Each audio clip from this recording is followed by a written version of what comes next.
الحمدللہ رب العالمین والصلاة والسلام علی سید الانبیاء والمرسلین اما بعد فاعوذ باللہ من الشیطان الرجیم بسم اللہ الرحمن الرحیم۔ اللہ تعالیٰ نے اپنی مخلوق میں اپنی قدرت کی نشانیاں رکھی ہیں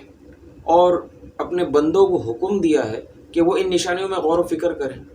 تاکہ بندہ ان نشانیوں کو دیکھ کر اللہ تعالیٰ پر ایمان لائے، اس کی حمد و ثنا بیان کرے، اس کی پاکی بولے۔ اللہ تبارک و تعالیٰ ارشاد فرماتا ہے افلا ينظرون الى الابل كيف خلقت والى السماء كيف رفعت والى الجبال كيف نصبت والى الارض كيف سطحت،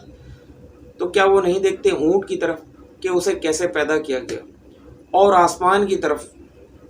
کہ اسے کیسے بلند کیا گیا، اور پہاڑوں کی طرف کہ انہیں کیسے نصب کیا گیا، اور زمین کی طرف کہ اسے کیسے بچھایا گیا۔ اور ارشاد فرماتا ہے ان فی خلق السماوات والارض واختلاف اللیل والنہار لآیات لأولی الالباب، بے شک آسمانوں اور زمین کی پیدائش اور دن اور رات کے پھیروں میں نشانیاں ہیں عقل والوں کے لیے۔ ان الذین یذکرون اللہ قیاما وقعودا وعلی جنوبہم ویتفکرون فی خلق السماوات والارض ربنا ما خلقت هذا باطلا سبحانک فقنا عذاب النار، جو لوگ اللہ کا ذکر کرتے ہیں کھڑے اور بیٹھے اور کروٹ کے بل، اور غور و فکر کرتے ہیں آسمان و زمین کی پیدائش میں، کہتے ہیں اے ہمارے رب، تو نے یہ باطل نہیں پیدا کیا، بیکار پیدا نہیں کیا، تو پاک ہے اور ہمیں جہنم کے عذاب سے بچا۔ اللہ تبارک و تعالی نے قرآن کریم میں آج سے تقریباً 1400 سال پہلے جو چیزیں بیان فرمائیں، جس وقت سائنس اتنی ماڈرن نہیں تھی، سائنس کی یہ ٹیکنالوجی اتنی ایڈوانس نہیں تھی، اس وقت وہ باتیں جو ارشاد فرمائیں،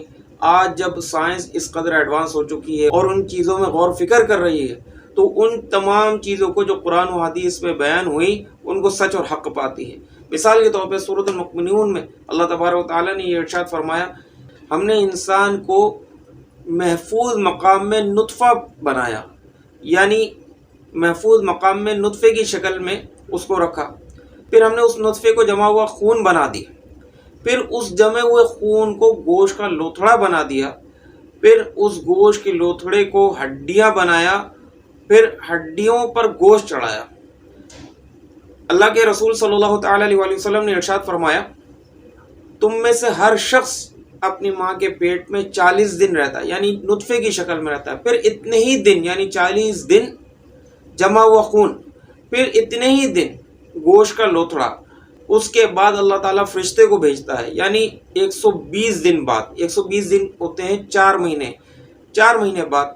اللہ تعالیٰ فرشتے کو بھیجتا ہے، اس کو 4 باتوں کا حکم ہوتا ہے کہ وہ لکھے اس کا عمل کیا ہے، اس کا رزق اور اس کی موت کے حوالے سے لکھے، اور وہ بدبخت ہوگا یا سعادت مند۔ اس کے بعد فرشتہ اس میں روح پھونک دیتا ہے۔ آج جب سائنس اس قدر ترقی کر گئی اور اس کے بعد ایسے ایسے انسٹرومنٹ آ گئے کہ اس نے پیٹ کے اندر بچہ کس طرح سے پرورش پاتا ہے اس پر غور و فکر کیا، تو اس نے اس بات کو سچ اور حق پایا۔ ایک سائنسدان ہے پروفیسر مور، یہ نامی گرامی سائنسدان ہے اناٹومی اور ایمبرولوجی کے، یہ کہتے ہیں میرے لیے یہ بات واضح ہے کہ یہ سٹیٹمنٹس یعنی قرآنی آیات محمد صلی اللہ علیہ وسلم کے پاس خدا ہی کی طرف سے آئیں، کیونکہ یہ باتیں صدیوں کے بعد ڈسکور ہوئی۔ ان کے اس حوالے سے ویڈیوز آج بھی انٹرنیٹ پہ موجود ہیں جو دیکھی جا سکتی ہیں۔ ایک اور قرآنی معجزہ میں آپ سے بیان کرتا ہوں کہ اللہ تبارک و تعالیٰ نے ارشاد فرمایا لَلشَّمْسُ يَنبَغِي لَهَا أَن تُدْرِكَ الْقَمَرَ وَلَا اللَّيْلُ سَابِقُ النَّهَارِ وَكُلٌّ فِي فَلَكٍ يَسْبَحُونَ، اور سورج چاند کو نہیں پکڑ سکتا اور رات دن سے پہلے نہیں آ سکتی، اور ہر ایک اپنے گول پیرائے میں تیر رہا ہے۔ اللہ تبارک و تعالیٰ نے کیا ارشاد فرمایا کہ چاند سورج یہ سب گول پیرائے میں اپنے اپنے تیر رہے ہیں۔ آج کی ماڈرن سائنس کہتی ہے کہ ہماری گلیکسی، جس کو ملکی وے گلیکسی کہتے ہیں، جس میں ہمارا سورج اور سارا سولر سسٹم موجود ہے، یہ ایک میسو بلیک ہول کے گرد گھوم رہا ہے۔ بلیک ہولز کیا ہے اس حوالے سے میں ایک ویڈیو بنا چکا ہوں اور اس کے اندر بھی میں نے یہ بات بتائی تھی، میں نے اس ویڈیو کا لنک اپنی اسی ویڈیو کے ڈسکرپشن میں بھی شیئر کر دیا۔ اس ملکی وے گلیکسی کے ڈفرنٹ آرمز ہیں اور ان کے مختلف نام ہیں۔ ہمارا سورج اور سولر سسٹم جس آرم میں موجود ہے اس کو اورین اسپر کہا جاتا ہے۔ تو اللہ تبارک و تعالیٰ نے کیا ارشاد فرمایا کہ سورج اور چاند یہ سب اپنے اپنے پیرائے میں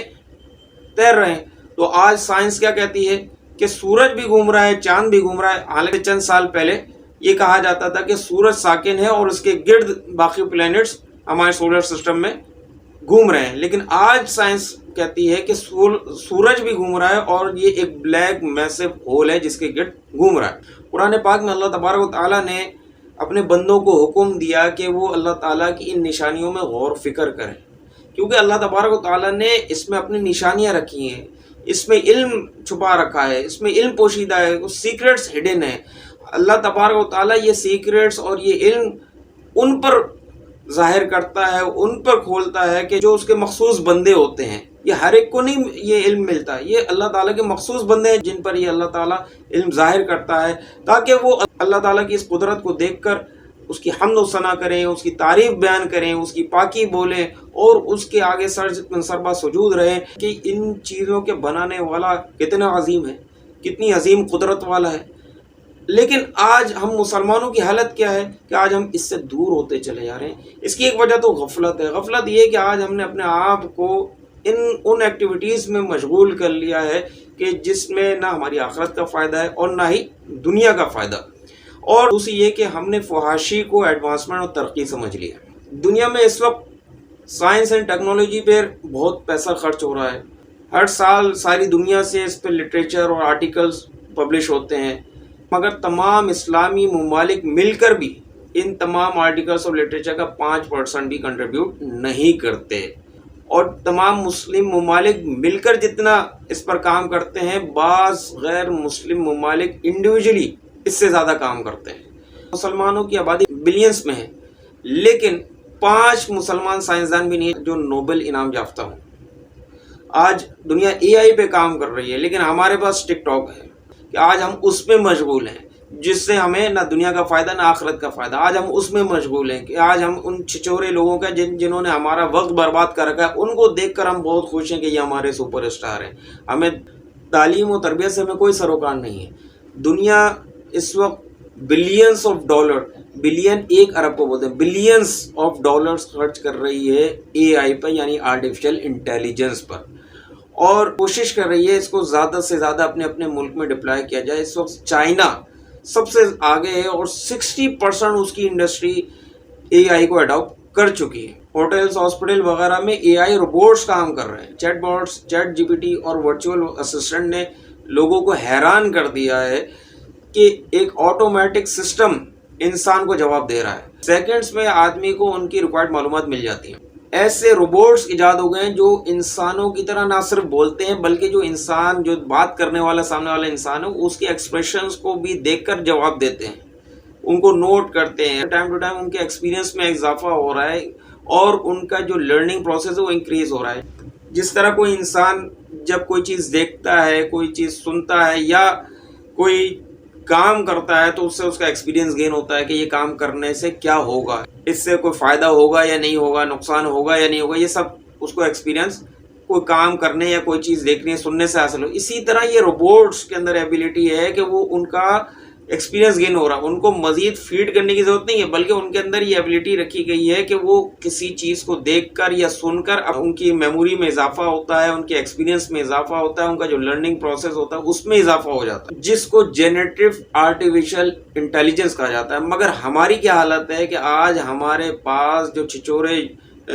یوٹیوبرز اور یا انسٹاگرام اور ٹک ٹاک وغیرہ پر موجود کچھ ایسے چھچورے لوگ ہیں جن کے پاس کچھ بھی نہیں ہے سوائے اس کے کہ لوگوں کو بیکار کاموں میں مشغول رکھا ہوا ہے، یا وہ یہ دکھائیں کہ ان کے گھر کی عورتیں اس وقت کس حالت میں اور کیسے بیٹھی ہوئی ہیں، کیا کر رہی ہیں۔